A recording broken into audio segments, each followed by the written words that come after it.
the government now has bastardized the Constitution anyway. So, pagka gano'n ang gano'n, binendalonan nyo rin lang, putang ina ninyong hinayo pa kayo. Putang ina nyo, parang sedula, no? Nila Bonifacio, punitin yung Constitution, yung symbolism. Ano, sinong papalag sa inyo? Putang ina ninyong lahat. Nep yun. Isipin nyo, meron ka. Yung leader ba? This is the Philippine Constitution. Ito ang sinumpaan ng presidente ng Pilipinas, mga senator natin, mga cabinet officials natin, mga congressman natin. Philippine Constitution. Putang ina nga, ginano, no? Linti kayo, tangina ninyo. We, the sovereign Filipino people, we are creating a new constitution. Wow. Okay, we are amending this constitution. Mga putang ina ninyo. Oh, tapos kayo. Kasi parang yung Bonifacio ng sedula, no?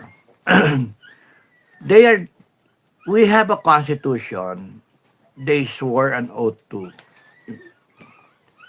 in the name of God, and they have bastardized the Constitution, left and right, betrayed public trust, hindi binigay yung due process sa batas, hindi, na, life, liberty, and property, freedom of assembly, freedom of speech, yung Bill of Rights natin, tinarantado tayo. At ang gusto nila, susunod tayo sa Constitution na binabiolate nila. Abi, tarantado to. Either you all stand up, we stand up, we force them to follow the Constitution, or we enforce the Constitution. We, the sovereign Filipino people, or the Constitution goes with them. Mga animal kayo. Panay kayo mga buwisit kayo sa buhay namin. Tinarantado nyo kami. We will have a new code, a new system, a new law.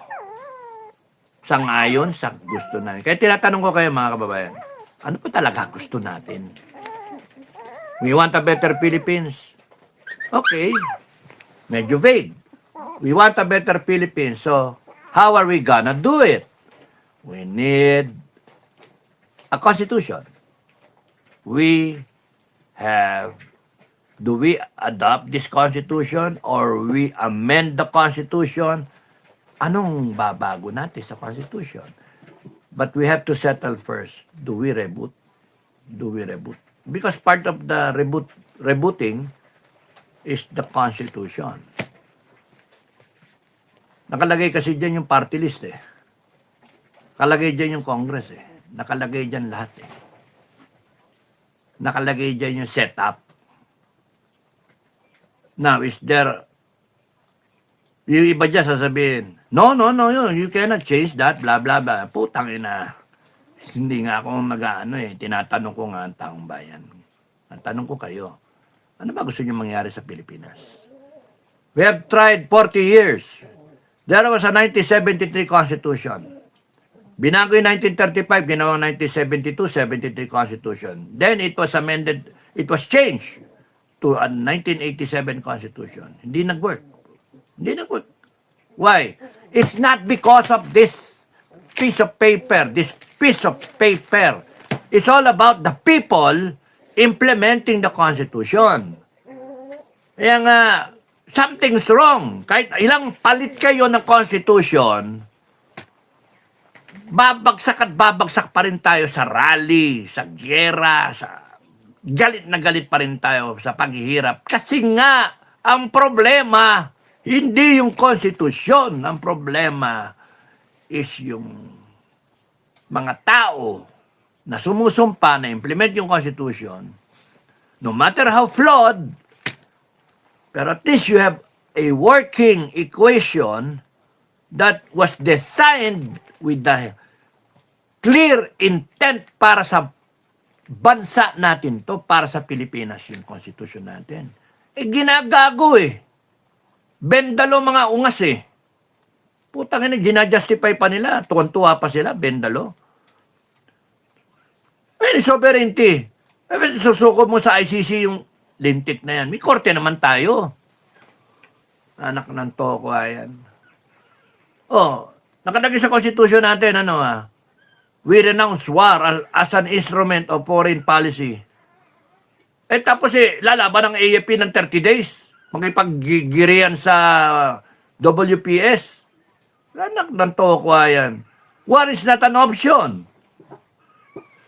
Kaya nga, ewan ko ba sa mga taong to, it is the people implementing the Constitution, the people working under this Constitution, ang mali. Now, ang tanong, anong gusto nyo mangyari? Hahayaan na lang ba natin to? Of course, hindi. Tatayo tayo. Of course, tatayo tayo. Pagkatapos, magpapalitan lang. Hindi pwede yun. Pagka nagpalitan ka, changing of the guard lang. You have to look into ano ba nangyari? Bakit nagkaganito tayo? Sinasabi na nga. Kaya tayo nagkaganito kasi may mga problema ang Pilipinas na palit-palit, pinuputo lang ang puno, tinatabasan lang ang puno, nandun pa rin yung puno, ilang blang na yan. Like, share, subscribe. Pinalitan lang yung puno. Yung puno na one finger lang. Ang laki. Daan-daanan lang natin yan sa farm. Wala. Bangga-banggay mo. Wala. Gaganyan mo. Gaganyan mo siya. Dadaan ka Gaganon-ganon lang po. Hinahangin-hangin. Bata pa 1 year old. 2 years old. 3 years old. Kaya ngayon, 20, 40 years old na. Laki-laki na. Kahit anong tapos gawin mo, sasangat. Bakit? Nakabaon yung ugat sa ilalim. And yun yung nangyayari sa atin. The tree, like, kunyari, an acacia tree, malaki umbrella, tabasin mo yan, maglalabasan yung new sprouts in a different form, Ibang hugis, etc., but the same. Trying to survive. Naguunahan sila.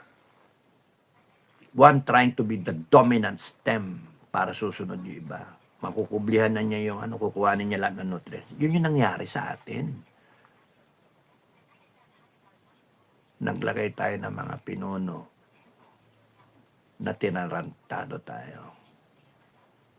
Gusto niyo tayong tabasin? Gusto niyo tabasin lang. Maglalabasan na naman yung panibagong mga sanga. So, useless. So, what is the proposal? Putulin yung puno. Putulin yung puno, hukayin hanggang doon sa ugat. Because yung ugat, sinisip-sip yung nutrients ng lupa na kahit anong gawin ninyo, kahit anong tanim.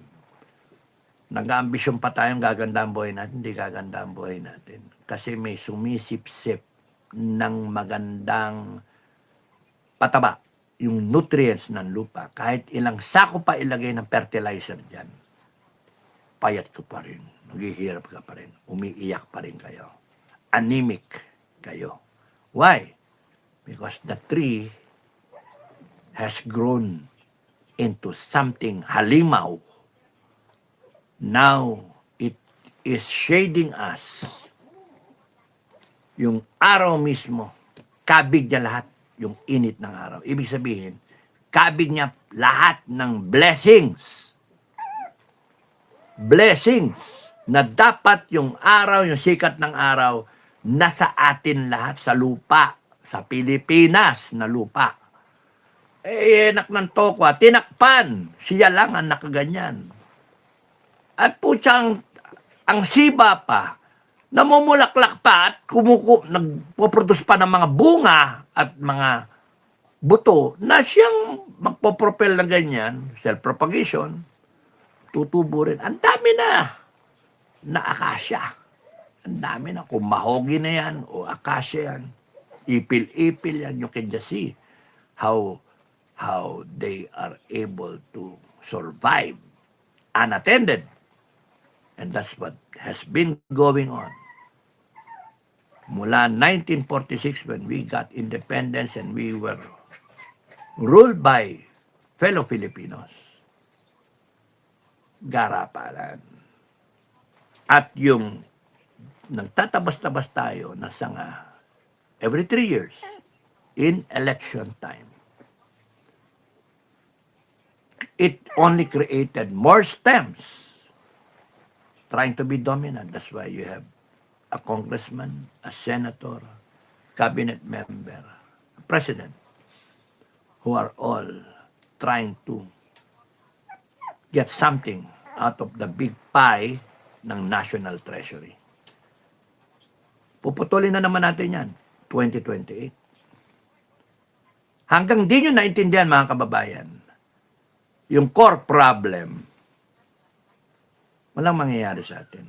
Mag-eleksyon, flawed na yung ating COMELEC. Testing ground yung 2025. Duterte hindi lumabas, 3 lang ang lumabas. Pinalabas nila 3. AFP-PNP bumoto, Duterte. Probinsya bumoto, Duterte. Anak ng toko. Paano nangyari yung 3 lang ang lumabas? Dinoktor. No? Dinoktor. So, kung kayang mawala yung 16 million na boto, mabago. Can you just imagine yung 16 na million na boto bawas mo sa presidente ng Pilipinas? Kaya if it's a close fight, pwedeng matalo ang Inday Sara. Hindi matatalo yan. Boboto namin yan, babantayan namin. Oh, bakit? Nabantayan nyo ba yung Duterte? Nabantayan nyo ba? Panalo na. Duterte na. Straight. Ayun. Vengeance vote. Ayun. Kita nyo, 3 lang lumabas. Wala eh. Ano na talaga, mga kababayan? Sobra na itong sistema natin palpak. Kaya tanong ko sa inyo, babaguhin ba natin? I-reboot ba natin? O magpapalit lang tayo? As in, lagi naman tayo nagpapalit kada halalan. Madam Inday, Madam BP, Idol, inspire us. Okay na. Inspire us. You do not need to be there at the beach front. Let us be the one. Let us face the enemy. Because you are supposed to survive all of this. So that you will be able to do what we aspire for. Linawin ko mga kababayan sa akin. Mga kasama, kabang, it's a chicken and egg thing. Hindi pwede na kakausapin mo lahat yan, and then sino ang potential dito, kinakausap na nga iba dyan eh. Kung babalik ka doon, and then hindi sila makakommit. Pagka hindi nakakommit, ibig sabihin natatakot. Ibig sabihin, para sa akin, standard-wise, sa pagkakilala sa isang tao, sa karakter ng isang tao, ayoko nang ganun kasama. I'd rather na tumayo yung taong bayan, make a proclamation, make a declaration, ano yung gusto natin mangyari. And then, tanungin na lang natin sila. Ito para sa AFP, para sa PNP. Ito instructions namin. Kasi declaration number 3, we're taking command of the AFP at PNP. Declaration number 3. And then, yung implementing rules and guidelines. You kill me, somebody will say it also. You kill everyone, somebody will say it also. So, yun yung declaration number 1, we declare why we are standing up. Declaration number 2, the implementation. Declaration number 3, yung pinakamahalaga dyan, we take command of the armed forces and the PNP, thereby eliminating yung giba si Marcos. Ngayon, tanong, kakampi ba sa inyo AFP at PNP? One way of finding out. Be there and find out. Declaration number 4, installing the death penalty. Declaration number 5, walang makialam dito ibang bansa. We're declaring a neutral policy, neutral state. Friends to all, enemy to none. Wala false courts, no. We come out with court martial proceedings. Matulin, 14 days, tapos.